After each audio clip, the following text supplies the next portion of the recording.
इस वीडियो में हम प्रेमचंद की कहानी बड़े भाई साहब के प्रश्नोत्तर के पर चर्चा करेंगे। प्रश्नोत्तर में पहला प्रश्न है, कथानायक की रुचि किन कार्यों में थी। कथानायक छोटे भाई के विषय में कहा गया है। उनकी रुचि तो खेलकूद में थी।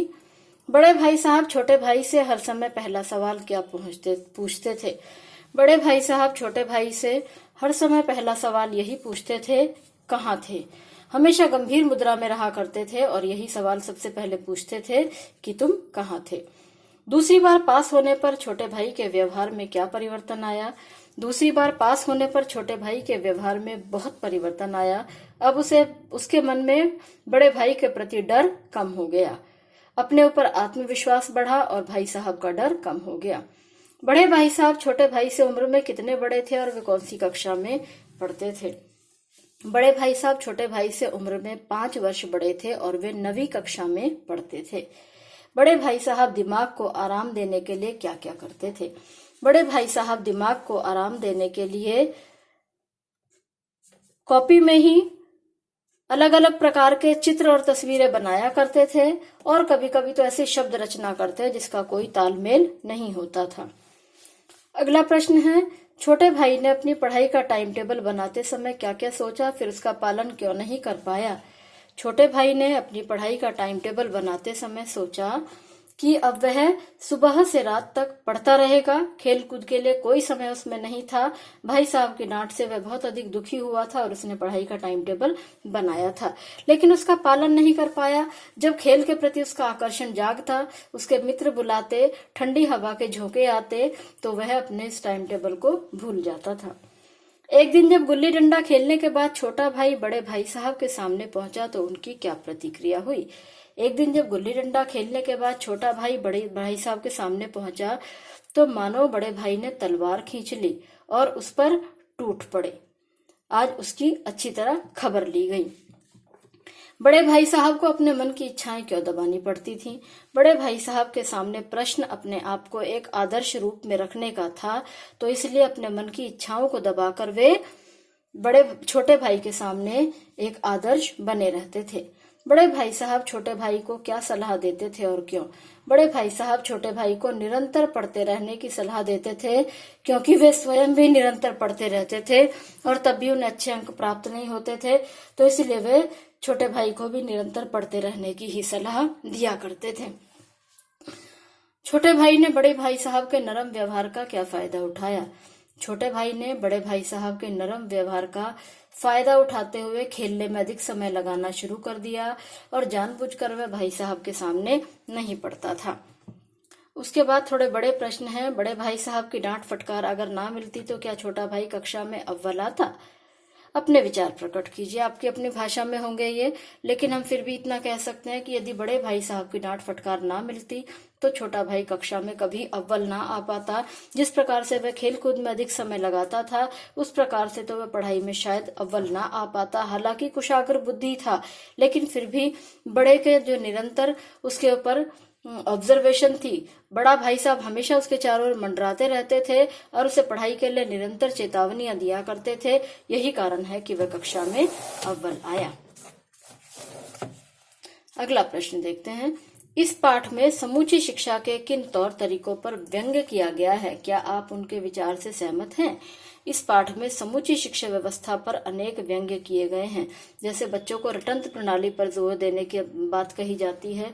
जो बच्चे पढ़ाई में कमजोर हैं उनको बार बार फेल किया जाता है। तो इस तरह से बहुत सारे जो तरीके हैं, इतिहास भूगोल पढ़ाना तो ठीक है, लेकिन पढ़ाना इस प्रकार से कि बच्चों को उसमें रुचि ना आए, तो इन तौर तरीकों पर व्यंग्य किया गया है। तो हम भी इस विचार से सहमत हैं। पढ़ाई जो होती है बच्चों की रुचि के अनुसार होनी चाहिए, बच्चों को अच्छी लगनी चाहिए और बच्चे दिल से उस पढ़ाई को कर सकें। बड़े भाई साहब के अनुसार जीवन की समझ कैसे आती है। बड़े भाई साहब ने अनेक उदाहरण दिए। हेडमास्टर साहब का उदाहरण दिया, अपने पिता का, अपनी माता का उदाहरण दिया। तो इन्होंने इसके द्वारा बताया कि ये जो जीवन की समझ है किसी किताब से नहीं मिलती बल्कि अनुभव से आती है। बड़े व्यक्ति अनुभव होने के कारण ही जीवन की बड़ी बड़ी चुनौतियों का सामना कर पाते हैं। छोटे भाई के मन में बड़े भाई साहब के प्रति श्रद्धा क्यों उत्पन्न हुई? छोटे भाई के मन में बड़े भाई साहब के प्रति श्रद्धा उत्पन्न हुई क्योंकि छोटा भाई जानता था कि बड़े भाई साहब चाहे स्वयं फेल हो जाते हैं, खुद अच्छा नहीं कर पाते हैं और अपने फेल होने के अपमान को भी भूल कर वे हमेशा छोटे भाई को ही अच्छा बनाने के प्रयास में लगे रहते हैं और निरंतर उसे समझाते रहते हैं। तो उसके मन में इस बात को लेकर श्रद्धा उत्पन्न हुई। बड़े भाई साहब के स्वभाव की विशेषताएं बताइए। बड़े भाई साहब बड़े अध्ययनशील थे, गंभीर थे, शांत थे। ये सारी विशेषताएं इनको थोड़ा सा बढ़ा सकते हैं, शब्द सीमा इनकी बढ़ा सकते हैं एक एक विशेषता को लिखकर। और बड़े स्वभाव से बड़े संवेदनशील थे, छोटे भाई की भावनाओं को समझते थे और अनुभव ज्ञान तो उन्हें बहुत ज्यादा था, क्योंकि भाई साहब के चाल चलन को, छोटे भाई के चाल चलन को देखकर ही वे समझ जाते थे कि उसके मन में क्या चल रहा है। इसके अलावा भी आप बहुत सारी विशेषताएं पाठ में से देख सकते हैं। पूरा पाठ पढ़ा है तो सब बताना यहाँ मेरे लिए पॉसिबल नहीं है, आप लोग उन सबको देखकर लिख सकते हैं। बड़े भाई साहब ने जिंदगी के अनुभव और किताबी ज्ञान में से किसे और क्यों महत्वपूर्ण बताया? तो बड़े भाई साहब ने जिंदगी के अनुभव को ही महत्वपूर्ण बताया है। किताबी ज्ञान तो हमें फेल भी कर सकता है, हमारे आत्म सम्मान को, हमारे कॉन्फिडेंस को कम भी कर सकता है, लेकिन अनुभव ज्ञान जो होता है वो किताबी ज्ञान के जैसे हमारे आत्मविश्वास को कमजोर नहीं करता है और जीवन में हमेशा कुछ सिखा कर ही जाता है। यहाँ कुछ रटने की जरूरत नहीं है, बल्कि जीवन बिताना होता है और उससे ही अनुभव आ जाता है। पाठ के किन अंशों से पता चलता है छोटा भाई अपने भाई साहब का आदर करता है? हर बात से पता चलता है। छोटा भाई जब बड़े भाई के फेल होने पर कह रहा था कि शायद मैं भी फेल हो जाता तो भाई साहब को इतना दुख ना होता। आखिर में जब बड़े भाई साहब उसे डांट रहे थे पतंग लूटने के लिए, तब उसने सिर झुकाकर नतमस्तक होकर कहा कि आप जो कुछ कहते हैं वो मेरे भले के लिए ही कहते हैं। तो इन सब बातों से पता चलता है कि छोटा भाई बड़े भाई साहब का कितना आदर करता था। भाई साहब को जिंदगी का अच्छा अनुभव है। अनेक स्थानों पर हम देखते हैं जब उन्होंने देखा छोटा भाई घमंडी हो गया तो घमंड के अनेक उदाहरण लेकर आए और उन्होंने उन उदाहरणों के द्वारा स्पष्ट किया कि छोटे भाई को घमंड नहीं करना चाहिए। उसके बाद उन्होंने अपने पिताजी का, हेडमास्टर साहब का, अपनी माँ का, इन सब का दुनियादारी का अनुभव दिखाया। तो भाई साहब को जिंदगी का इतना अनुभव है, जैसे कहा जाता है ना कि उड़ती चिड़िया के पंख गिन लेना, ऐसे ही यहाँ पर बड़े भाई साहब हैं। छोटे भाई के रंग ढंग से ही समझ जाते थे कि उसके मन में क्या चल रहा है और ये सब जिंदगी के अच्छे अनुभव की ही निशानी है। भाई साहब के भीतर भी एक बच्चा है, यह हमें पता चलता है पाठ के अंतिम अंश में। जब दोनों भाई पतंग लूट रहे थे, जब दोनों भाई मैदान में थे, छोटे भाई को ये बड़े भाई साहब डांट रहे थे पतंग के लिए, और जब उन्होंने देखा छोटा भाई समझ गया है तो वे भी छोटे भाई के साथ पतंग लूटकर भाग गए। तो इससे पता चलता है कि उनके भीतर भी एक बच्चा है। भाई साहब छोटे भाई का भला चाहते थे। हमने हर जगह देखा भाई साहब जो थे छोटे भाई का हमेशा ही भला चाहते थे।